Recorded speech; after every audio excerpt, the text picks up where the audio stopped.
Mais um Shabat nos concede o Eterno, por infinita misericórdia, para o aprendizado de sua palavra, na riqueza da Torá. Shabat, memorial da criação, quarto mandamento do decálogo do Eterno, aliança entre ele e os descendentes de Jacó.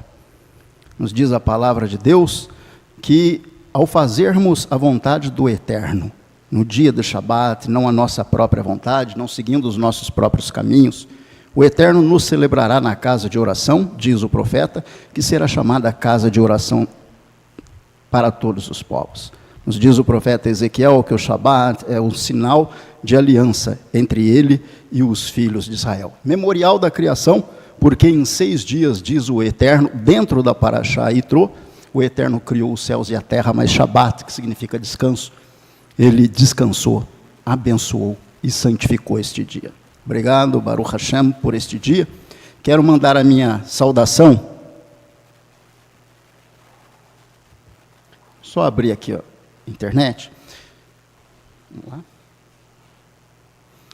Quero agradecer, primeiramente, já saúdo os internautas, aqueles que nos estão visitando pela primeira vez, que o Eterno possa abençoá-los grandemente e que o Shabat possa ser razão e motivo de encontro com o que seja significativo para as nossas vidas, no sentido de redenção, no sentido da liberdade que vem através da verdade, conforme diz a Torá e conforme ensina Yeshua. Que seja a Torá árvore da nossa vida, mais que necessária à nossa existência, à nossa esperança para o Olam Rabad. Muito obrigado a todos os que nos visitam nesta manhã. Nós temos 2, 4, já os cumprimentei, 5 visitantes, 6, a Estherzinha, 7, né? Vamos começar por aqui, que a moça é... Hã? Vocês têm que me ajudar, que aqui realmente é ruim de ouvir, daqui com o ventilador. Ivânia. Edvânia. Edvânia veio de Buenos Aires, estou certo? Veio de Buenos Aires, está conosco aí pela primeira vez. Quem sabe venha para ficar, né? Afinal de contas, a Argentina não está muito promissor na questão econômica, né? Está um pouco difícil lá, e quem sabe possa permanecer conosco, conhecendo a vontade do Eterno. Muito bem. Ali na mesma linha nós temos lá atrás a Lilian. Lilian. A Lilian, ela veio de São Paulo, ela não é fisioterapeuta, terapeuta para aqueles que buscam um tratamento pós-traumático, está residindo na cidade de Araucária, temporariamente, segundo informações dela, não sei qual será o próximo destino, de qualquer forma, seja muito bem-vinda, que o Eterno possa te abençoar nesta manhã. Obrigado pela sua presença. Do lado de cá nós temos o Sérgio é de Joinville, frequenta uma comunidade messiânica lá na cidade de Joinville, junto da sua esposa Marisa. Sejam muito bem-vindos, mais uma vez. Reitero votos de que se sintam bem em nosso meio e possam voltar outras vezes. Lá atrás nós temos, me ajuda, Menache. Menache saiu? Brás. O Brás, ele está, Braga. Ele está residindo em Curitiba, esse senhor, que me parece veio de Itapema, veio de Santa Catarina, né? Mas outrora dos Estados Unidos, é isso? Outrora dos Estados Unidos, está residindo em Curitiba. Muito obrigado pela sua presença, bem como de sua esposa, Giovana. Sejam muito bem-vindos. Posteriormente, à leitura da Torá, se houver espaço em sua agenda, podemos conversar um pouco mais a respeito de vossa vivência messiânica, a experiência nos Estados Unidos, que oferece muitas oportunidades de desconhecimento e conhecimento no que tange a Torá, dada a variedade de movimentos messiânicos e de judeus ortodoxos, conservadores, reformistas e outros mais. Então é uma leitura, uma ótica que aumenta o escopo de visão, e isso é bom para o nosso entendimento. Muito obrigado pela sua presença, tá bom? Muito bem. Aos internautas que estão conosco, saudando alguns deles aqui, Chaenes, Shapir, Gabi, Malcheski, Solange, Radassa Linhares. Podia trazer meu celular, provavelmente eu tenho outros amigos de fora que eu gostaria de saudar, que estão conectados, mas não aparecem aqui. Deolan, Sofia Machado, Radassa Linhares, Shimon ben Avraham, Leandro Chagas, família Linhares, Keinam ben Israel, Leonice Edilair, Sirlene, Roger Rebelo, entre outros aqui que estão conosco, sempre plena, a Ana, a Radassa Linhares, Solange, enfim, de Itajaí também nós temos aqui, a Sara Rita, família Linhares. Obrigado pela presença de todos vocês, amigos internautas, que juntamente conosco comungam desses momentos importantes de aprendizado à Torá.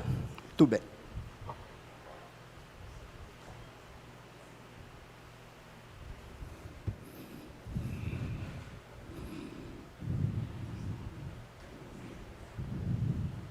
I'd like also to send my greetings to our brethren from Lagos, Nigeria, from Johannesburg, South Africa, from Addis Ababa, Ethiopia, and maybe we have somebody also from Namibia. These people are with us this morning. It's a huge and a blessing opportunity to learn much more about God's word and the truth that will guide us definitely to freedom. Thank you very much for being with us. Hope very soon to see you again.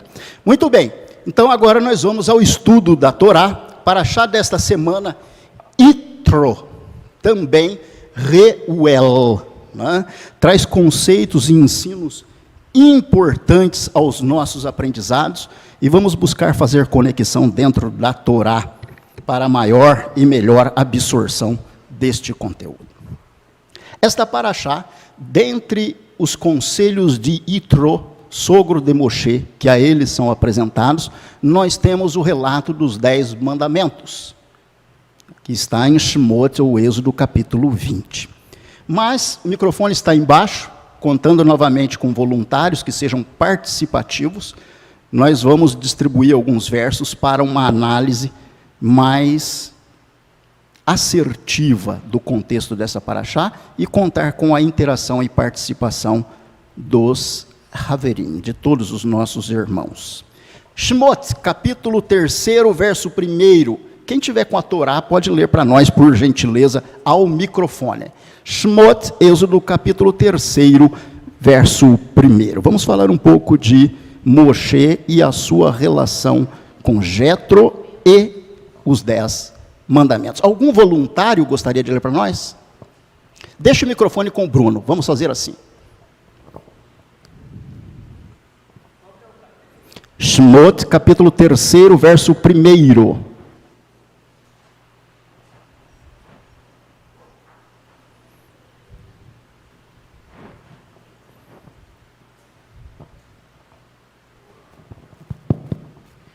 E Moisés estava apacentando o rebanho de Jetro, seu sogro, chefe de Midian, e conduziu o rebanho para trás do deserto, e veio ao monte de Deus, a Horebe. Muito bem. Essa história começa antes da porção que estamos analisando, que tem partida ali em Shemot, capítulo 18. Mas nós vamos fazer uma correlação entre as passagens para absorver melhor o conteúdo e entender mais da missão de Moshe. Nesse texto que foi lido, ele apacentava o rebanho. O rebanho de quem? De Jetro, Yitro, cuja filha se tornou depois Tzipora, a esposa de Moshe. Ele era sacerdote de Midian e levou o rebanho atrás do deserto e chegou a um monte. Qual o nome do monte? Horebe. Horebe. Onde mais Moshe guia ovelhas de seu pai a um monte chamado Horebe? Na outorga dos mandamentos. Nas cadeias do Sinai, nós temos um monte chamado Horebe. E ali Moshe também apacentava as ovelhas. Quais eram essas ovelhas? Os filhos de Jacó.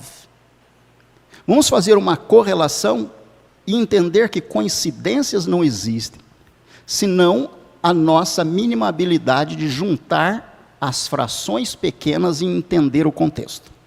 Isso vem da nossa inabilidade. Então, muitas vezes, e não raras, nós dizemos, isto é um acaso. Acaso, em realidade, não existe. São frações somadas que culminam num acontecimento. Então, aqui Moshe apacentava o rebanho de Jetro, as ovelhas, e estava junto ao Monte Horebe. No Sinai, ele também apacentava ovelhas e estava junto ao Monte Horebe. O que Moshe viu na montanha quando ele apacentava as ovelhas de Jetro? Eu não vou ler alguns textos para a gente ganhar tempo. O que vocês se lembram? Sarça. E o que acontecia com a sarça? A sarça queimava, mas não era consumida. Na outorga dos mandamentos, em Shemot, capítulo 19, diz que a montanha Horebe fumegava, mas ela era consumida? Não. Quando Moshe apacentou as ovelhas de seu sogro Jetro, a sarça queimava. Quando Moshe apacentou os filhos de Jacó para a entrega das tábuas dos mandamentos, a montanha ardia em fogo, manifestando a presença do Eterno. Muito bem. Êxodo 3, verso 5. Bruno. E disse: não te chegues para cá, tira teus sapatos dos pés, porque o lugar em que tu estás é terra santa. Quando Moshe apacentava os rebanhos de Jetro, viu a sarça ardente junto ao monte Horebe, o Eterno diz para ele: tira dos teus pés. Por quê? Anos depois, quando Moshe vai entregar as leis aos filhos de Israel, o Eterno define no livro de Shemot que os filhos de Israel não deveriam tocar o monte. Lembram-se disso? Sim. Porque quem tocasse o monte morreria. Somente Moshe estava autorizado para subir no cume do monte, mas o povo não tinha autorização para tocar o monte, dada a santidade, a relevância do fato e geograficamente falando da santidade daquele espaço. Moshe não tira sandálias porque a terra é santa. A sarça queimava, mas não ardia. O povo não toca o monte fumegava, mas não era consumido. Moshe guiava as ovelhas de Jetro no monte Horebe. Moshe guiava os filhos de Israel junto ao monte Horebe. Isso nos mostra que, aparentemente, porque alguém poderia dizer acaso, a relevância de um acontecimento explica, em outras circunstâncias, o concretizar do outro fato, ou do outro acontecimento. Êxodo capítulo 3, verso 6. E disse: eu sou o Deus de teu pai, o Deus de Abraão, o Deus de Jacó, de Isaac e de Jacó. E escondeu Moisés sua face, porque teve medo de olhar para Deus. Quando o Eterno se manifesta mediante o fogo na sarça que ardia, ele se apresenta a Moshe. E ele diz o quê? Eu sou... O que ele diz aí? Deus do teu pai, dos teus pais. Eu sou Deus de teus pais. Só isso? Abraão, Isaac e Jacó. Eu sou o Deus de seus pais e Deus de Abraão, Isaac e Jacó. Porque Moshe era levita. Estamos certos? E Deus de Abraão, de Isaac e de Jacó. Interessante aqui o seguinte, só um adendo. Por que ele não fala eu sou o Deus de Sara, Rebeca e Lia? E fala o Deus de Abraão, Isaac e Jacó. E Jacó. A descendência de tribo vem do homem. Mas muitos leitores poderão verificar e ouvirão que a descendência de um judeu vem da mulher. Mas quando Deus se identifica a Moshe, ele fala, eu sou o Deus de Abraão, de Isaac e de Jacó, e Deus de teus pais. Por que essa curiosidade? A semente vem do homem. A semente é o espermatozoide. Isso está na Torá? Está na Torá. Onã, filho de Erudá, tinha uma esposa. E ele deveria suscitar a semente de seu irmão, porque o irmão houvera se casado, mas não tinha filhos e morreu. E aí, Judá, o Erudá, disse, agora pelo Pela lei, você deve assumir a esposa do seu irmão e suscitar semente ao seu irmão. Lembra-se desse fato? Levirato. E aí o que acontece? Levir significa cunhado, para quem não sabe, de levirato.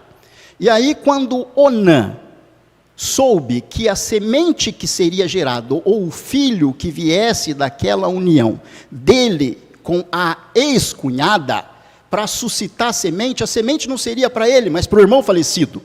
E o que ele fazia? Ele lançava fora. Lançava fora o quê? A semente. Está escrito no hebraico, lançava fora a semente no chão. Então a semente vem do homem. O que é a mulher? O receptáculo. Sem a mulher não há como desenvolver a vida. A mulher é o espaço, a terra adequada, o solo fértil para propiciar o que nela é plantado. A semente lançada no chão, isso faz referência a uma cópula não consumada, fez com que Onã encontrasse a morte por fazer o que era errado diante dos olhos de Deus. Mas esse não é o tema do estudo, é só uma curiosidade. Então, eu sou o Deus de seus pais, Deus de Abraão, de Isaac e de Jacó. Abraão, Isaac e Jacó. Aqui Abraão, não Abrão. Tá? Isaac e Jacó. Muito bem. Agora leiam para mim, dentro da Parashá Yitro, Shmot, Êxodo capítulo 20, verso 1º e 2º.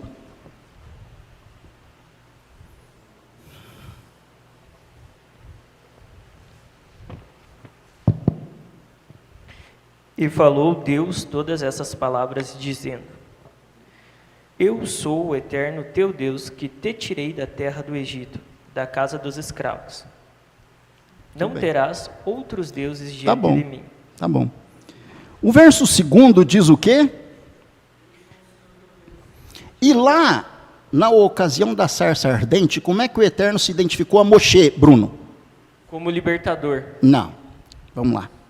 Vou pedir para Deus ler de novo. Abraão, Eu sou o Isaac, Deus, não, de seus pais, Isso. o Deus de Abraão, de Isaac E Jacó. e Jacó. Em Êxodo 20, como é que o Eterno se apresenta a Moshe? Como libertador. Não. Teu Deus. Isso! Aí que eu quero que vocês entendam as diferenças, as nuances. A intimidade. O que acontece? Na sarça ardente, era o Deus que houvera prometido a Abraão, Isaac e Jacó, que algo se cumpriria na vida de Moshe e que seria o resultado de redenção ou liberdade. Em Shmot capítulo 20, ele diz: eu tirei você da casa da escravidão. Eu sou o teu Deus. Vocês conseguem entender a nuance dessa diferença? Anteriormente eu sou Deus de Abraão, Isaac e Jacó. Agora que eu te dou a liberdade, a Torá, eu sou teu Deus. Não terás outros deuses diante de mim. Isso é extremamente relevante no aspecto de identidade. O Deus de Abraão, Isaac e Jacó se manifesta a Moshe na sarça ardente e fala: tira os sapatos, e aqui eu vou dar a você a missão que você tem que cumprir. Em Shemot capítulo 20, é como se dissesse: a missão você está cumprindo, entrega os mandamentos aos filhos de Israel. Eu sou teu Deus, que te tirei da casa da... Se o Eterno tirou os filhos de Israel da casa da servidão e entrega aos filhos de Israel as tábuas do mandamento, o que são as tábuas do mandamento? Liberdade. Liberdade. Quem não entendeu? Por que o Eterno diz: eu tirei você da escravidão, toma a lei? Então a lei representa o quê?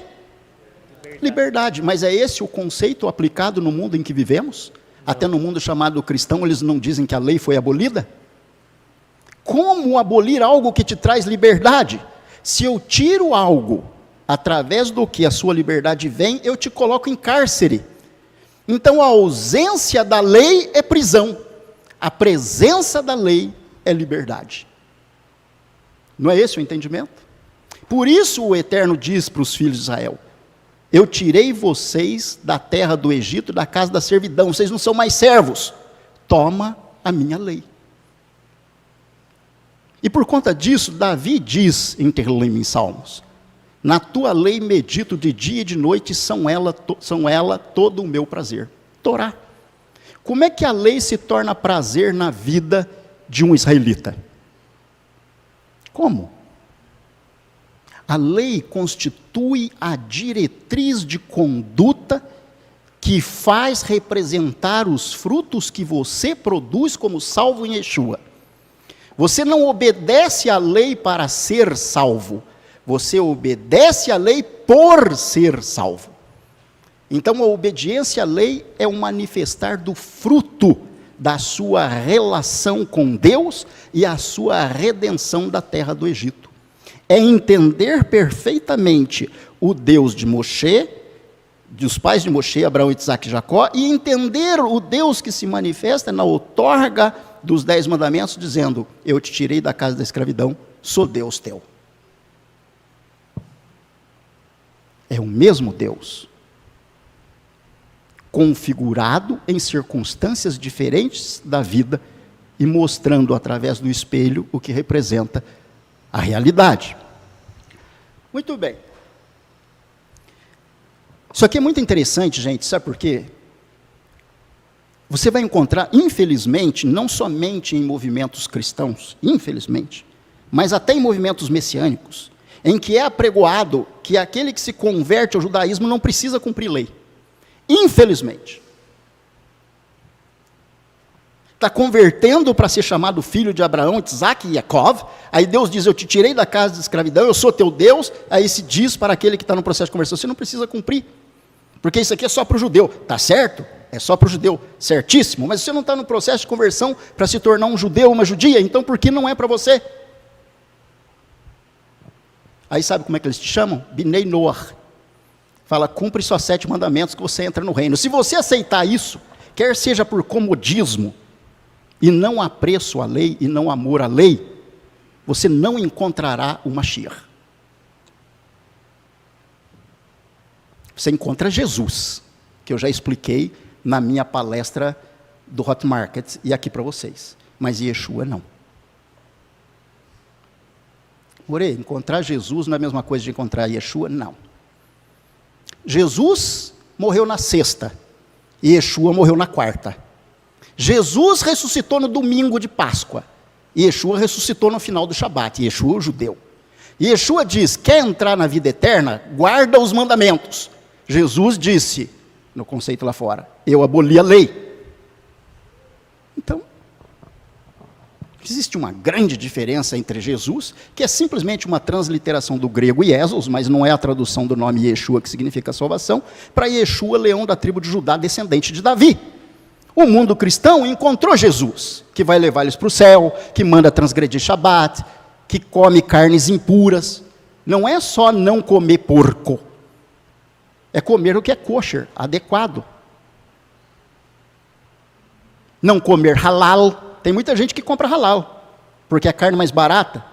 Do amigo muçulmano que está matando o irmão judeu dele, ele vai lá e compra a carne dele, ele não consegue entender, ele acha que é só comida. Vou comprar halal na minha cidade, tem mais barato, carne kosher é muito caro. A questão não está no preço, a questão está no entendimento e no valor. Você é judeu, assuma a sua identidade judaica. O muçulmano serve halal à mesa e diz em seus escritos: quem come halal é nosso irmão. E crê em Maomé, nos escritos dele. Aí está cheio de gente que come o halal, dizendo que é mais barato. Ou nós servimos a Deus, ou escolhemos um Deus que nos sirva. Não se trata de servir ao ventre, mas amar ao Eterno. Porque o Eterno tem identidade, ele tirou os filhos de Jacó do Egito, da escravidão. Isso eu estou falando de meio messiânico que come halal, porque muitos cristãos nem sabem o que é carne halal. Nem falo dos cristãos que comem de todo tipo de impureza e querem professar o nome de Jesus, está certo. Identidade, Deus diz: eu sou o teu Deus. Então existe uma relação de Deus com o povo. O povo, quando recebe a lei ou uma constituição, preenche um dos requisitos para ser considerado nação. Ele tem uma legislação, mas o mundo lá fora não tem lei, foge da lei. Por isso, servir a Deus dentro do judaísmo é um desafio, é uma porta estreita. Você quer conhecer o Deus de Abraão? Quer conhecer o caminho? Se prepare para enfrentar dificuldades e desafios na tua vida. Aliás, o que não te desafia não te evolui. Prepare-se para entender das diferenças. Prepare-se para conhecer o judeu ortodoxo, o judeu conservador, o judeu reformista. Prepare-se para conhecer os movimentos messiânicos e as suas diferenças doutrinárias. Não tenha medo desses desafios. Uma pessoa que é disposta a aprender mais, ele olha por cima do muro, se é que vocês me entendem. Quando você vive enclausurado no movimento messiânico, ou cristão, e acha aqui eu encontrei a cura, aqui eu vou morrer e tal, é um entendimento medíocre de suposta simplicidade e honestidade. Mas quando você é ousado no sentido de buscar conhecimento, você se faz nobre. Não tenha medo de conhecer das diferenças, mas tenha desejo de conhecer a verdade. E existe verdade e mentira, luz e escuridão. Caminho largo, caminho estreito. Nunca se deixe levar por argumentos como: ah, lá também se crê em Yeshua. Tá, até o diabo crê em Yeshua, não está escrito? Ah, lá também guarda Shabat? Tá. E aí, adventismo? Uma denominação aí também guarda. Pode ir para lá. Lá também não come carne de porco. Eles não entendem o que é kosher, só não come carne de porco. Lebre. Aliás, muçulmano come lebre, viu? Isso aqui eu tenho que falar para vocês porque é verdade. Come lebre, come camelo. E está escrito em Deuteronômio que não pode comer nem camelo, nem lebre. Aí você come halal. Patrocina o dinheiro que vai matar o seu irmão israelita. Parabéns. Ou nós servimos a Deus, ou nós servimos a Mamon. Moshe tinha bem definido esse conceito. E Deus disse: eu quero que você entenda. Eu sou Deus de Abraão, de Isaac e de Jacó. E aí quando ele vai entregar o mandamento, Deus diz: agora eu quero que você entenda. Eu tirei você do Egito. Eu sou teu Deus. Nós costumamos dizer o seguinte: sair do Egito é facinho, mas tirar o Egito de dentro de você, aí fica difícil. Raramente uma pessoa deixa a bagagem do lado de fora. Ela vem com resquícios de cristianismo, de onde ela passou. Ah, mais isso, mais aquilo, mais isso, mais aquilo. Numa coisa, nossos irmãos judeus, que não creem em Yeshua, estão corretíssimos. Se um gentio bate na porta de uma sinagoga tradicional, num dia de Shabat, ele abre a porta para receber? Não. Não te abre a porta. Claro, você pode bater a segunda vez, dando uma volta na quadra, ele vai dizer de novo. E você pode bater a terceira vez, ele tem que abrir. Tem muita gente que não sabe disso. Mas o que acontece? Por que ele não abre? Porque ele teme que o gentio chegue com o costume das nações e vai perturbar o andamento do trabalho. Para facilitar o conceito de recepção e uma falsa não acepção de pessoas, foi criado Bnei Noach. Entenderam de onde vem Bnei Noach? Bnei Noach você pode praticamente tudo. E vai entrar no reino do mesmo jeito, eles dizem. Mas eu digo para vocês, não entra no reino. Não vai entrar. Não vai. Yeshua falou do Shabat. O Mashiach, que os movimentos messiânicos dizem crer.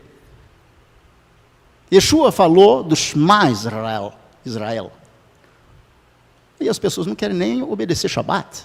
O Shabat cuidam das suas obrigações, das suas escusas. E o Eterno diz: aquele que deixar de profanar o Shabat, não fazendo a própria vontade no meu dia. Ir numa festa de aniversário no Shabat, é vontade do Eterno ou vontade da pessoa? Ir para a praia no Shabat. Ir num shopping no Shabat. Onde está a vontade de Deus nisso? Então é transgressão. Ou estamos em desacordo? É o que está escrito. Tudo que constitui tua vontade e não a vontade do Eterno no Shabat vai ser tomado como transgressão. Então ser judeu é difícil. Aqui no Brasil, então, diante da nomenclatura do que temos, que se apresenta como democracia na atualidade, nós estamos em maus lençóis. Quer servir a Deus no judaísmo? Se prepare para os desafios. Não, eu não quero ter desafio nenhum na minha vida, eu quero ter sossego. Fique onde você está. Hã? Muito bem. Voltando aqui. Eu sou o Deus que te tirei da terra do Egito. Alguém de vocês já frequentou, de curiosidade, a câmera não está voltada para vocês, algum movimento que recebe Bnei Noach aqui? Já frequentou, foi alguma vez? Que tem filhos de Noah, que não são judeus naturais, são gentios que estão dentro de uma comunidade judaica. Alguém de vocês já foi? Eu só fui em movimento que é só judeu. Então eu vou contar para vocês, se ninguém mais foi. No meio onde tem Bnei Noach usa kippá. Kippá é tradição. Tradição. Mas usam talit. Talit não é tradição, é mandamento. E hoje, ao ler Shema, nós professamos o seguinte, na prece do Shema. O que nós dizemos? Franjas tzitzit, nas vestes. Petil techelet, v'hayalachem letzitzit. Ou seja, o que representa, para vocês, para nós que somos judeus, o que representa o tzitzit, homens? Mandamentos. Quantos mandamentos? São 7 mandamentos ou são todos? Então por que o gentio coloca se ele cumpre só 7? Ele está desonrando o judeu. Mas vocês vão encontrar movimentos que tem gentios usando talit. Num podcast que eu apresentei em São Paulo anteontem, num podcast, a entrevistadora me perguntou o seguinte: um não circuncidado, incircunciso, pode participar de Pêssar? Ela estava com medo. Aí eu conversei com ela antes, eu disse, não. Pode celebrar Pêssar? Eu falei, não só Pêssar. Ele não pode celebrar Sukkot, ele não pode celebrar Shavuot, ele não pode comer pão sem fermento, não faz sentido nenhum para ele. Aí ela me perguntou por que eu citei o tzitzit. O tzitzit diz que você olha para as franjas e lembra do quê? Como é que uma pessoa vai olhar para a franja e não está cumprindo o mandamento? Como é que vai colocar o talit, que é mandamento, e não está cumprindo mandamentos? Então, o talit pesa no ombro do homem. Pesa. E eu disse, incircunciso não come Pêssar. Não participa de Pêssar. Está escrito em Êxodo capítulo 20, Êxodo capítulo 12. Mas também está escrito em Êxodo capítulo 12. Todo estrangeiro que se achegar a vós no final do capítulo, que desejar participar de Pêssar, seja-lhe circuncidado a carne do prepúcio, e então poderá comer de Pêssar. Uma mesma lei haverá para o natural como para o estrangeiro. Está dizendo. Josué fala do incircunciso e do circuncidado. O profeta Ezequiel, no capítulo 44, fala que os incircuncisos de coração e de carne não têm parte em qualquer sacrifício. Ezequiel capítulo 44. Por que isso? Deus quer fazer acepção de pessoas? Não! Deus quer dizer que Ele é o Deus de Abraão, e depois que você pegar o mandamento, Ele vai dizer para você, eu te tirei da casa da escravidão, eu sou teu. Para abraçar Deus, precisa abraçar a Torá. Então, qualquer que ouse, num sentido positivo, buscar a fé que concerne aos israelitas, Abraão, Isaque e Jacó, ele tem que estar preparado para obedecer. Se ele não estiver preparado, não é para ele. Se ele não quiser, não é para ele. Mas vocês encontrarão movimentos que vão dizer para você, aqui você pode, entra aqui. Ah, irmão, tem problema com aquele mandamento, com esse. Fique tranquilo, você vai estar no reino, fique aí. Aí vai depender do que você busca e do que você quer. E da seriedade dos pensamentos de seu coração. Aí entra a circuncisão de coração.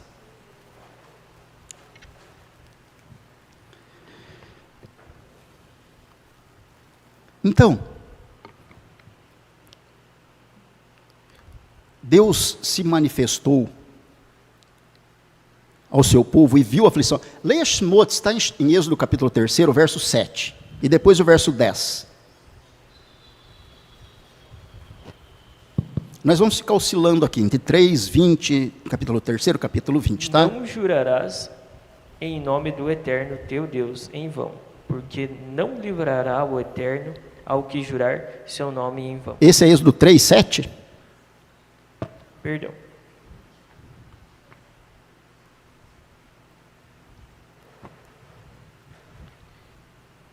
E disse o Eterno: tenho visto a aflição do meu povo que está no Egito, e o seu clamor ouvi por causa dos seus fiscais de trabalho, porque conheci as suas dores.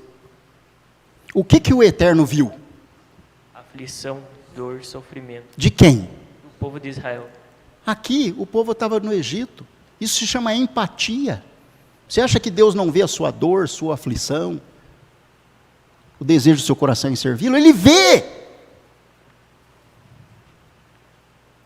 Agora, no que concerne a vontade dele, ele toma providência. Mas você tem que pôr o pé na areia, se é que me entende. E sair da casa passando pela ombreira, pela verga da porta e entrar no deserto. Ele quer te tirar de lá, mas quem sai caminhando é você, se você quiser. Se não quiser, não adianta. Você vai continuar escravo no Egito. E vai entender que está livre. Justamente livre do que na realidade te traz liberdade, que é a lei. Um judeu não obedece à lei por ser preso, ele obedece por ser liberto. É muito diferente. Leia o verso 10, Êxodo 3, 10. E agora, vem, e te enviarei ao faraó, e tira meu povo, os filhos de Israel, do Egito. O que o Eterno fez com Moshe? Eu vou te enviar para quem? Faraó. E tirar vocês de onde? Da terra do Egito. E quando ele vai entregar os mandamentos, ele diz o que em Êxodo 22? Eu sou o Eterno teu Deus. Que te tirei de onde? Da terra do Egito. Então ele cumpriu na outorga dos mandamentos. A outorga dos mandamentos significa liberdade do Egito. O que significa Mitzrayim do hebraico? Sofrimento também. Aflição, sufoco. Eu tirei você de lá porque eu tenho empatia, eu vi o sofrimento de meu povo. Isso ele falou na sarça ardente. Em Êxodo 20 ele falou, agora eu te tirei da casa da servidão. Sabe quem eu sou? Deus teu, Moisés. Quando ele dá o mandamento, ele diz, eu sou teu Deus.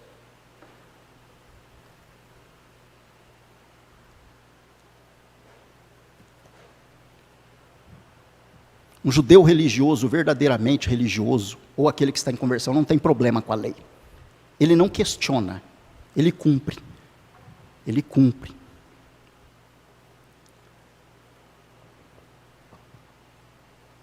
Quer ver?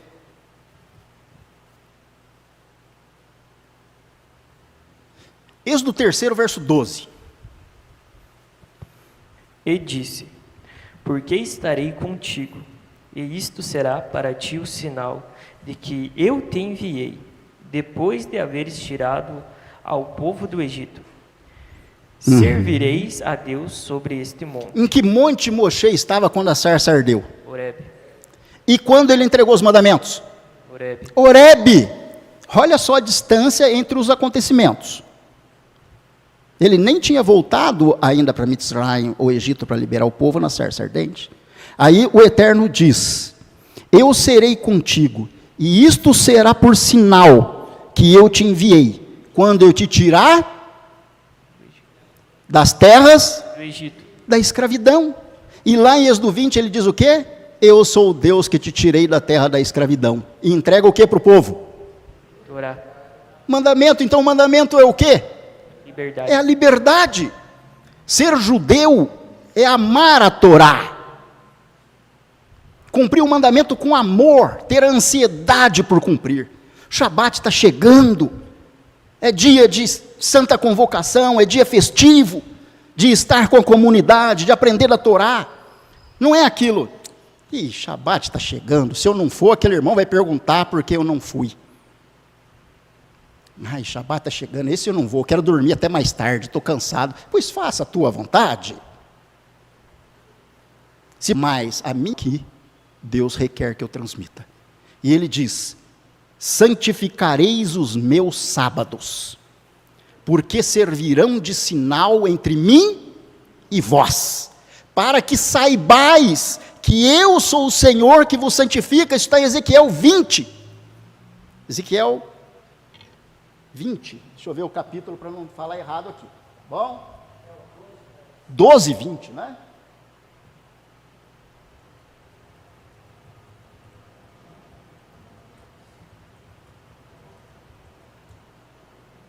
Ezequiel 20, Ezequiel capítulo 20, tá? Também lhes dei os meus sábados para servirem de sinal entre mim e vós, para que soubessem que eu sou o Senhor que vos santifica. Por que o Eterno deu o Shabat, Bruno?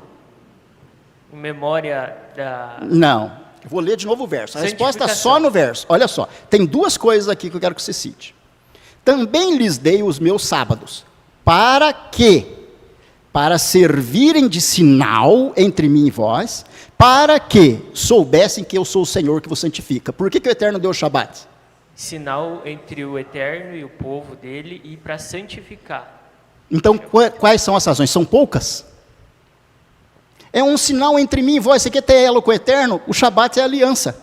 É um sinal entre ele e você, para que você saiba que ele é o Senhor que te santifica.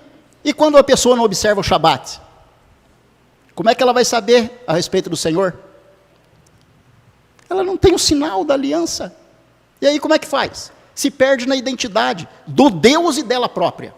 Aí as coisas ficam difíceis. E muitas pessoas se deixam levar por tais sensações ou sentimentos que são, eu diria, linha tênue. O americano ele diz, by the skin of your teeth, que não faz nem sentido, ele fala pela pele do seu dente. Você está perto de transgredir. Você está perto. Quando você começa a pensar, hoje eu não vou não, hoje eu estou cansado, hoje eu estou com sono, ai que dor no pé, ai meu parente está vindo aqui, o parente seu não é obrigado a guardar o Shabat, ele quer ver o seu testemunho, mas se ele for bater na sua porta e não te encontrar, um dia você vai dizer, eu estava santificando o Shabat. Ele fala, eu também quero. Mas se você o esperar, e um dia você pregar do não estava na sinagoga, você ficou para me esperar, como é que agora você quer pregar do sinal? As pessoas criam laços para si. Agora, não está escrito que Deus ia fazer sinais para tirar o povo de Israel do Egito? A palavra sinal em hebraico é ot. Aleph, Vav e Tav. Aleph é a primeira letra do alfabeto hebraico. Tav é a última. E Vav é conjunção. Então, primeira e última. O Eterno ia dar um sinal, primeiro e último. Se você for para Rit Galut, ou Revelação Apocalipse, está escrito, eu sou o alfa e o ômega. O que é alfa e ômega para as mulheres? Qual? Grego. Primeira e última letra do alfabeto grego. Eu sou alfa e ômega. E o Eterno falou, eu vou te mandar sinais, Moshe. Vou te mandar sinal, ot. E em relação ao Shabat, o Eterno diz, o Shabat é um sinal, Aleph e Tav, entre mim e ti. Então, entre Deus e o homem, o que tem? Machia. Não. Só presta atenção no meu discurso. O meu sábado será de sinal, meu sábado, entre mim e vós. O que tem de sinal entre Deus e os homens? Shabat. Shabat. E a palavra sinal está escrito Aleph e Tav. Então, o que tem entre Deus e o homem? O Aleph Tav. E Aleph e Tav, o primeiro e o último. Em relação a isso, Shaul HaShaliach diz na carta a Timóteo, há um só mediador entre Deus e os homens. Quem? Yeshua Deus? Não. Yeshua o quê? Homem. Yeshua homem. Embora tem gente que vai querer dizer que ele é Deus. Shaul disse em Timóteo, há um só mediador entre o eterno e o homem, Yeshua, homem.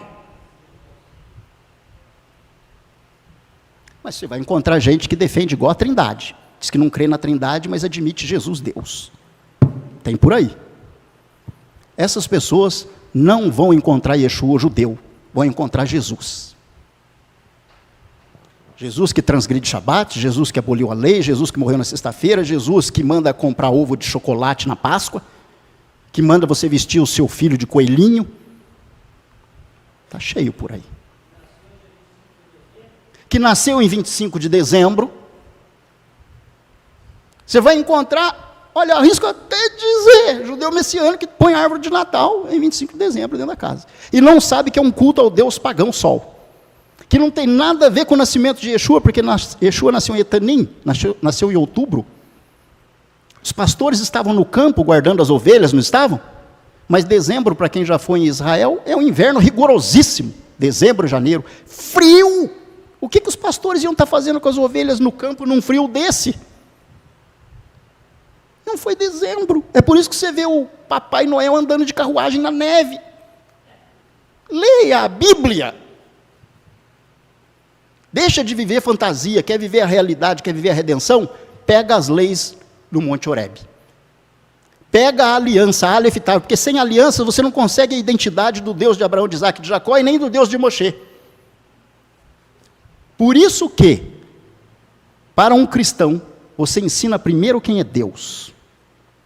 Depois você ensina quem é Yeshua. Aí você fala do poder de Deus, Ruach Kodesh. Para um judeu que conhece Torá, você só ensina quem é Yeshua. Ponto. Porque Torá ele conhece. Agora, vai falar para um judeu que Yeshua é filho de um milagrezinho. Abre a sua barriga aí que eu vou jogar uma semente. Caiu a semente lá, nossa, você está grávida. Ele vai virar para você e vai dizer, você é crente. Nunca vai te ouvir. Mas se você for falar para ele de Jesus, não o que se apresenta lá fora, Yeshua. Que Yeshua falou, o filho do homem virá sobre as nuvens, não é? Não foi ele que disse? O filho do homem foi para uma terra remota, não é filho do homem?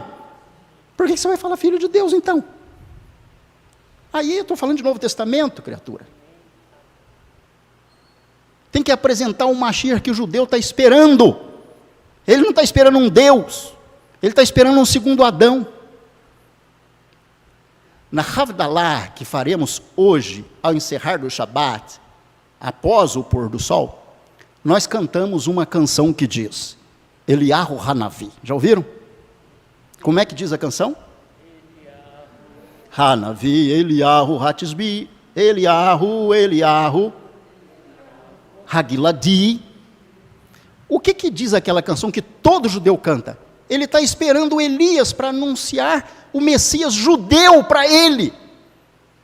Quem é esse Elias? Irmã, é você. O Elias é você. Mas se você chegar num judeu com medo, que não crê em Yeshua e não souber apresentar o Mashiach para ele na Torá, ele vai dizer que você é crente. O Elias que nós cantamos é você, olha a sua responsabilidade. Ah, então eu sou melhor que o judeu? Não estou dizendo isso. Você pode ser suficiente para anunciar um Mashiach que ele não conhece, o Mashiach judeu descendente de Davi, segundo a carne, que foi, sim, gerado no ventre da mulher, que era Miriam, ou Maria, mas a semente tinha que ser plantada no ventre dela, e semente eu já disse para vocês o que é na Torá. Aliás, Brit Hadashah, no Novo Testamento, quando fala de Yeshua, filho de José, tem um texto que fala, este é Yeshua, o filho de José, descendente de José. Sabe como é que está escrito lá? Espermato. Preciso dizer para vocês alguma coisa mais? Do grego está espermato, de espermatozoide.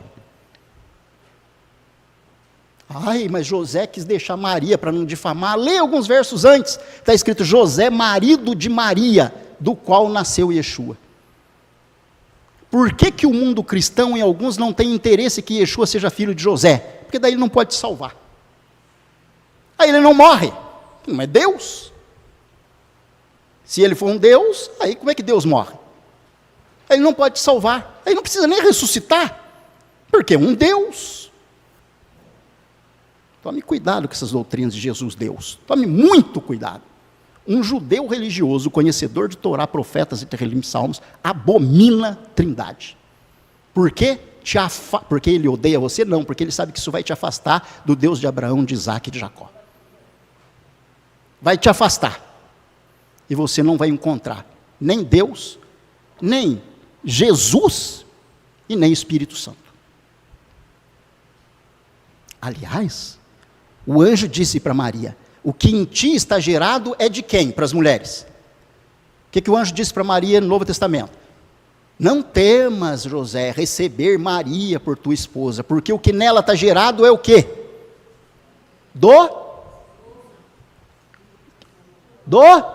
Vamos, mulheres, uma de cada vez, não briguem para responder. Eu não gosto que briguem assim.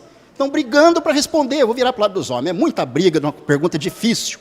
O anjo disse, não temas receber Maria por tua esposa, porque o que nela está gerado, homens, é de quem? Fala em português. Espírito Santo. Do Espírito Santo. Se o que está gerado é do Espírito Santo, quem é o Pai? Hein? Mas o que crê na Trindade não fala que é Deus? Está vendo a confusão? Não sabe nem o que é Ruach HaKodesh. Não é uma pessoa, é só o poder de Deus que atua na sua vida, no seu coração, te transforma. Lê Bíblia. Lê Bíblia. Pregam a imortalidade da alma. Está cheio. Movimentos, infelizmente, judaicos e messiânicos pregando imortalidade da alma. Já viu? Quando você dorme, sua alma vai lá para o céu dar satisfação para Deus. Você está dormindo na sua cama, mas sua alma saiu de você, vai lá para o céu e dá satisfação. Aí ela volta pura. É expiado toda a sua transição do dia. Aí amanhã você lava a mãozinha, modeni, fala, volta para mim, minha alma. Agora, se você acordar 10 vezes durante a noite, já pensou que incômodo, sua alma vai e volta 10 vezes? A alma volta, eu acordei, vou no banheiro. Agora eu vou para lá. A alma volta, eu estou com fome, vou na geladeira. A alma volta. Gente, Yeshua foi ressuscitar Lázaro. Lázaro do hebraico é Elazar. Ele disse para os que estavam ali, tirai a pedra. Lázaro era um bom homem ou um homem ruim? Fiel a Deus ou infiel? Yeshua amava Lázaro ou não? Yeshua não chorou por Lázaro? Aí ele falou, tirai a pedra. E quando tiraram a pedra, o que Yeshua fez? Ele olhou para onde? Para a sepultura e disse o quê? Então onde que o Lázaro estava? Ele não estava dormindo, por que ele falou, Lázaro desce? Ora, gente, nós vamos ressuscitar porque Yeshua ressuscitou. Yeshua era homem como você. Nisso está a glória dele, ele foi obediente até a morte no madeiro. E ele diz, você consegue. Mas de medo de não conseguir, o homem diz, não, mas Yeshua era meio que Deus. Ele consegue, eu não. Perfeito, você não serve. Yeshua diz que você consegue, mas você não quer acreditar, então, não acredite. Ele chamou Lázaro de dentro da sepultura. Aquele defunto que estava dentro da sepultura tinha nome ou não? Como é que você sabe que ele tinha nome? Porque Yeshua olhou para a sepultura e disse o nome Lázaro. Quando uma pessoa morre hoje, as pessoas se dizem assim, onde que está o corpo? Não é? Por quê? Porque essas pessoas inconscientemente admitem que a alma já levou o nome fora, então só sobrou uma carcaça. Agora, quando você morrer, porque você vai morrer, tá? Não é hoje não estou profetizando, tá bom? Vai morrer, eu também, tá bom? Se servir de conforto, eu também vou morrer. Quem quer morrer logo aí? Mas um dia vai morrer, ninguém quer nessa hora, né? Mas admite que vai morrer. O senhor vai morrer, Yosef? Não sabe? Está escrito, em Adão todos morrem. Os visitantes que estão nos visitando aqui hoje, vão morrer? Vão. Vão ser enterrados? Vão. Na sua lápide, Lilian, quando você for enterrada, vai estar escrito o que na pedra? Aqui jaz corpo. Aqui jaz quem? Por que eles colocam o nome na pedra e diz que a alma já saiu? Quem está ali debaixo de 7 palmos é você. Você entendeu a manobra? E eu expliquei isso aos irmãos da congregação. Quem é que tem gato ou cachorro em casa? Eu tenho um precioso, Louis. Fala francês, por isso o nome dele é Louis, parle français. Louis fala francês, o latido dele é em francês, Shih Tzu. Eu tenho Louis, você tem animalzinho? Quem tem aí diz o nome do cachorro, do gato, vai? Agora estão brigando, tá vendo? Todo mundo tem animal, agora elas brigam para responder. Chocolate? É assim, Aninha e Polaca. Quando morrer a sua Polaca, se ela morre atropelada, e a senhora não vê, a vizinha fala: nossa, corre aqui, irmã, porque atropelaram a Aninha. A Aninha está morta na rua. Aninha é sua gata. Aninha está morta. Quem está morta na rua? Aninha. Mas se morre o vizinho, a senhora não sabe, a senhora pergunta: onde está o corpo? Percebeu a diferença? A pessoa deixa de ter nome, o animal não. Isso vem da doutrina da imortalidade da alma. Então nunca pergunte você, sendo judeu, onde está o corpo. Pergunte o nome da pessoa. É o mínimo de dignidade que você dá para a pessoa. Não é a alma que traz nome ao corpo. O corpo recebe nome. Deus formou Adão do pó da terra, não foi? E depois que ele formou, ele chamou Adão. Mas estava formado. Então aquele corpo recebeu o nome de Adão. O corpo seu tem nome, por isso vai na lápide o seu nome. Mas os que creem na imortalidade da alma diz que quando você morre a alma sai. Quando você dorme a alma sai. Ora, se você tem vida para a eternidade, numa entidade que é fora do seu corpo, para que ressuscitar? Não era fácil para Yeshua falar: ô Lázaro, desce daí, vem para cá. Vai levantar um defunto de 4 dias? Imagina você podre quando Yeshua vier transformado em pó, e Yeshua te chama da sepultura. Para que te incomodar? Deixa você no pó e chama você do céu. Tome cuidado com a doutrina da imortalidade da alma. A doutrina da imortalidade da alma nega o sacrifício, morte e ressurreição de Yeshua. Por que Yeshua ressuscitou? Por quê? Ninguém sabe. Não, perdão dos pecados, não. Por favor, ninguém sabe por que Yeshua ressuscitou. Aí está ruim. Vamos lá? 1 Coríntios capítulo 15. Se Yeshua não ressuscitou, é vã a vossa fé. Mas porque ele ressuscitou, você vai ressuscitar. Então por que você vai ressuscitar? Porque Yeshua ressuscitou. E quem ressuscitou? Era uma alma que estava no céu ou Yeshua que estava na sepultura? Yeshua. O Yeshua estava lá, as mulheres foram procurar quem na sepultura? Um corpo? Foram procurar Yeshua. O que aqueles varões que estavam na sepultura disseram? Nós sabemos quem vocês vieram procurar. Yeshua, né? Ele não está aqui, vem ver o lugar. Yeshua estava lá. Tem alma que sai de corpo, que vem te assombrar de noite, pegar no seu pé, vai para o céu, dar satisfação. Você não tem que lavar a mão e falar: agora a alma volta para o meu corpo. Você é a alma, por favor. Quando você fala: eu vou pregar para as almas perdidas, você está falando de ser de outro planeta, ou você está falando de gente? E por que quando a pessoa dorme, você fala que aquela alma sai? Se você tiver que pregar de madrugada, está complicado, você tem que chamar a alma da pessoa primeiro para voltar para o corpo, né? Voltando aqui, tome cuidado com isso, viu? Tem muita gente que se faz doutor em cima dessas falsas doutrinas, imortalidade da alma, nascimento virginal, nega que Yeshua é descendente de Davi, porque Maria era esposa de Yosef, mas Maria era prima de Isabel. Isabel era mulher de Zacarias. Zacarias era sumo sacerdote. Maria era prima de Isabel, portanto Maria era levita. Mas você não chama Yeshua de leão da tribo de Judá? De onde que vem o judeu? Do espermato, da semente. Quando Deus formou esse mundo, não chovia sobre a face da terra, está em Bereshit. Subia um vapor da terra, que umidificava a terra, não tinha chuva. Mas não nascia planta, está lá em Bereshit. Aí quando Deus abre as janelas do céu, desce a água, chuva, molha a terra. O que acontece? Nascem as árvores. Então o que fertilizou a terra? A água que veio do céu que fertiliza a sua terra. Sem água, seu alface morre. Então a terra estava pronta como receptáculo. A chuva veio e fertiliza. Olha só. A terra estava pronta, a chuva veio, fertilizou. Nasceram as árvores. Eva, foi retirada da costela de Adão. Adão conheceu a Eva. E quando ele conheceu, ela deu luz a Abel. Então, a sua posição, mulher, é honrosa. É como aquela que nutre a vida plantada pelo milagre de Deus através do homem que ele criou da terra.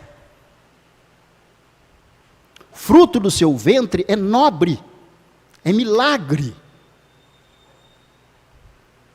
que vive entre milhões de oportunidades, milhões. Porque se você parar para pensar que no momento de relação, de 400 a 600 milhões de espermatozoides são depositados, e somente um fecunda o óvulo, você tem que entender que aquele que fecundou é um herói. Nada mais que o Michael Phelps. E mais rápido. E em 6 horas, ele faz o milagre no seu óvulo, que vai se colocar no útero. De zigoto, embrião, feto, bebê. O que isso tem a ver com a Paraxá? Deus faz esses milagres, é necessário conhecer esse Deus. Guardar aliança com Ele, porque tudo provém da lei, até esses processos. Se não existisse lei para esses acontecimentos, você não estava sentado aqui.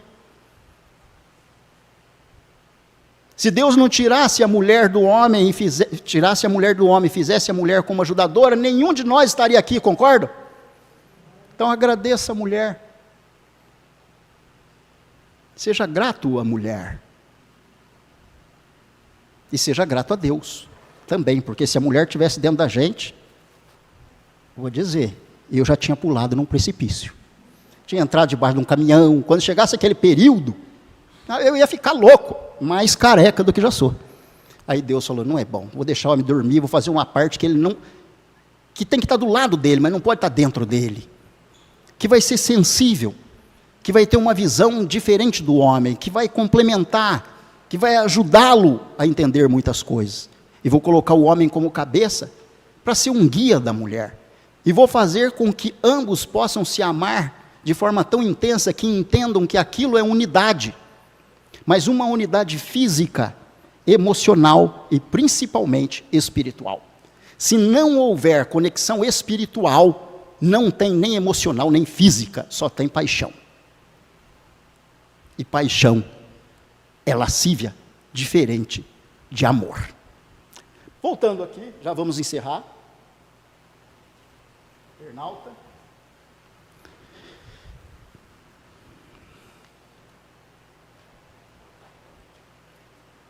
Mais um paralelo da sarça ardente e 10 mandamentos, tá? E a gente vai encerrar. Êxodo capítulo 4, verso 10.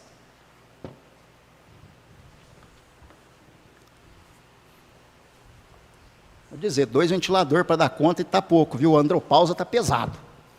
Pesado aí, está chegando pesado mesmo.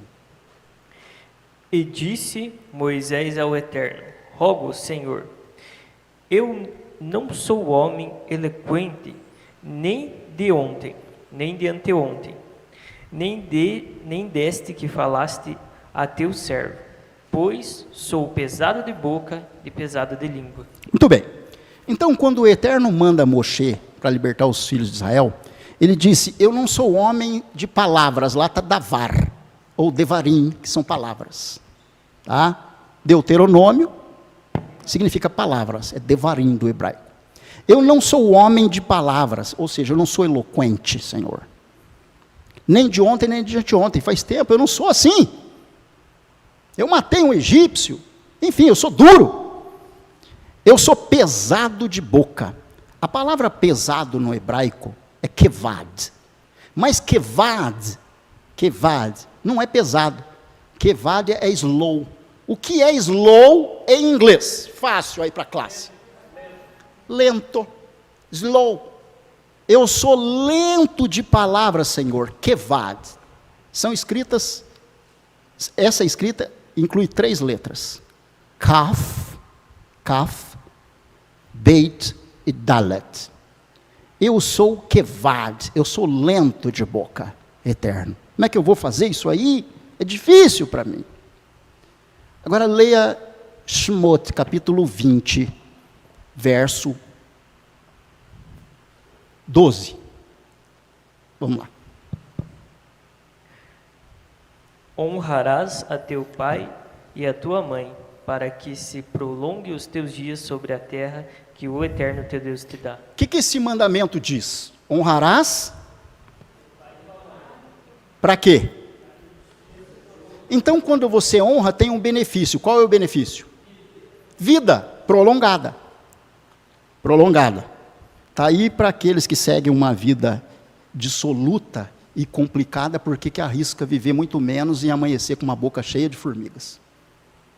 Honra teu pai e tua mãe, para que te prolongue os seus dias na terra que o Eterno teu Deus te dá. Honrar pai e mãe. Honrar pai e mãe. No hebraico, kabed et abirra. Kabed ou kaved et abirra. Honra teu pai e tua mãe. A palavra kabed, de honrar, é escrito com kaf, com beit e com dalet. A palavra devagar ou pesado é escrito com kaf, beit e dalet. Agora, fazendo um trocadilho, quando o Eterno, o Moisés, ele diz para o Eterno: eu sou pesado de boca. Qual é a resposta do Eterno para Moisés? Vai, Bruno. Honra teu pai e tua mãe. Isso! Quando Moisés falou: Senhor, eu não sei falar, eu não sou eloquente, I'm very slow, eu sou muito lento. This speech is not for me. Esse discurso não é para mim, eu sou muito lento. O Eterno diz: honra teu pai e tua mãe. São as mesmas letras no hebraico. É como se o Eterno disser: lembra de onde você vem e faz o que eu estou mandando. Porque teu pai e tua mãe vão se sentir felizes. Honrar pai e mãe é acreditar e fazer acontecer. E quando você faz acontecer, não significa que você vive 1, 2 anos a mais, significa que a sua palavra vira história. Quer ser bom na vida?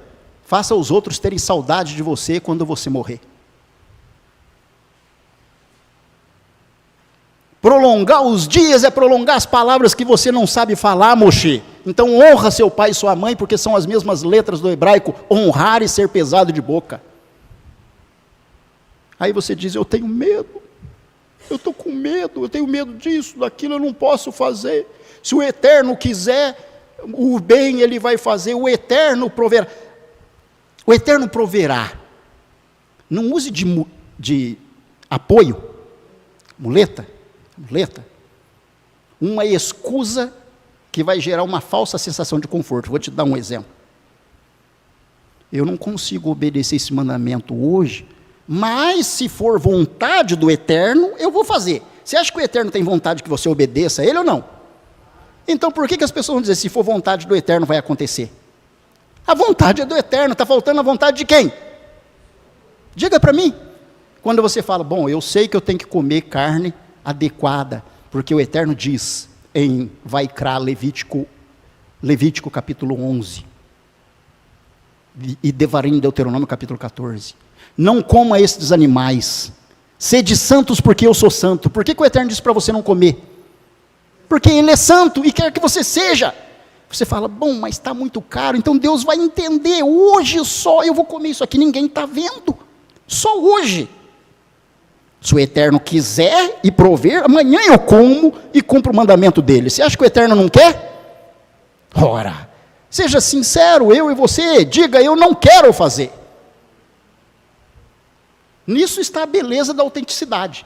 Não é só olhar as palavras, como hoje eu estava conversando com um amigo que nos visita, olhar as palavras como os bereanos faziam, olhou e está lá, então tem que cumprir.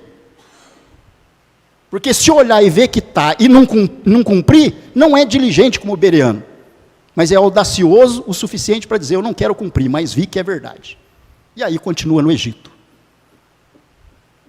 Então, ver a sarça ardendo, não tocar um monte Horebe, entender o que é ser ovelha do Senhor, receber a Torá, significa estar disposto a ser guiado por Moshe, junto ao Monte Horebe, não tocar o Monte Horebe em respeito à santidade, e estar pronto para receber a Torá. Yeshua diz: quer entrar na vida eterna, guarda os mandamentos. Esse é Yeshua, porque Jesus vai te dizer: eu aboli mandamentos. Presta atenção.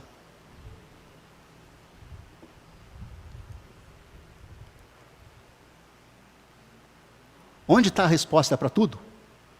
Na sarça. A resposta está na sarça ardente. A resposta está no Sinai. E para ambas as ocasiões, a resposta é mitzvot, mandamentos. Pessach está chegando. Pessach é uma celebração judaica. Só participa o circuncidado fisicamente, e é lógico, de coração também. E a mulher não circuncida? Não, né? Mulher não. Mulher passa pela tevilá, batismo, assim como o homem. Pessach está chegando. Em Pessach, os filhos de Israel comiam cordeiro nas suas casas, não era? Assado. O sangue do cordeiro eles passavam nas ombreiras e na verga da porta, daquele cordeiro. Depois disso, no dia seguinte, 15 de Nissan, eles saíram para o deserto. Mas para sair para o deserto, estando dentro da casa, por onde eles tiveram que passar? E o que tinha na porta? Então, só está preparado para enfrentar o deserto quem estiver disposto a passar por onde? Que tem o quê? Sangue. Agora, deserto é uma coisa boa? Alguém aí já caminhou pelo deserto? Dia, sol escaldante, noite, frio, terrível. Você está preparado? Se você não tiver, fique na tua casa. No Egito e na escravidão. Mas se tiver, viva a transição. Porque ao contrário do que o mundo prega lá fora, deserto não é solidão. Deserto é encontrar você mesmo. Sabe quando você olha pela janela da sua casa, ou num campo, e você está, entre aspas, sozinho, e olha a distância e medita, talvez você já tenha vivido isso. Você procura por alguma coisa? Talvez você procure por você mesmo. Onde será que eu estou? Entender, pensar. A outorga dos mandamentos. Entender Jetro com bons conselhos a Moshe desta palavra. Escolhe líderes capazes. É estar disposto a passar pela porta, como circuncidado. Passar pelo sangue, porque só o sangue traz remissão de pecados. Aí você está falando de Yeshua. Entrar no deserto com coragem, estar pronto para, 50 dias depois, receber em Shavuot a Torá que Moisés entregou no Monte Horebe. Meditação para você. Se Moisés demorar no monte para te trazer a lei, você vai dar sua joia para Arão jogar no fogo e sair um bezerro? Ou você vai ser paciente para entender que os mandamentos de Deus são preparados para a sua santificação e o exercício da sua paciência e fidelidade? Nem tudo que você pede para Deus você vai receber naquele dia. Mas isso não significa que Deus não te ouve. Muitas vezes significa que Deus acredita que você é capaz de suportar e esperar o tempo para afirmar ou reafirmar a resposta que vem do Deus que você acredita. Quando Moshe viu a sarça, ele não libertou os filhos de Israel, que Deus disse: eu vejo a aflição de meus filhos, eu vejo a dor de meus filhos. Ele não libertou naquele dia, mas de certa forma, ele libertou exatamente naquele dia. Mas quantos anos levou para Moshe voltar para o Egito? 40 anos. E aí a empatia de Deus se cumpre e os filhos de Israel passam pela porta e caem no deserto, para depois entrar na terra de Canaã, mais 40 anos depois. São 80 anos aí. Quanto tempo você espera pelo milagre de Deus se você pede hoje? Então, esteja pronta para atravessar o deserto E não entenda o deserto como sofrimento. Entenda o deserto como um desafio que é capaz de fazer brilhar a pessoa que você é. Trazer autenticidade ao coração que você carrega. E leve isso com orgulho de ser um descendente de Jacó. Ter o nome de Abraão no seu nome. Porque o mundo precisa disso. Porque se os valentes fizerem nada, o mundo vai perecer.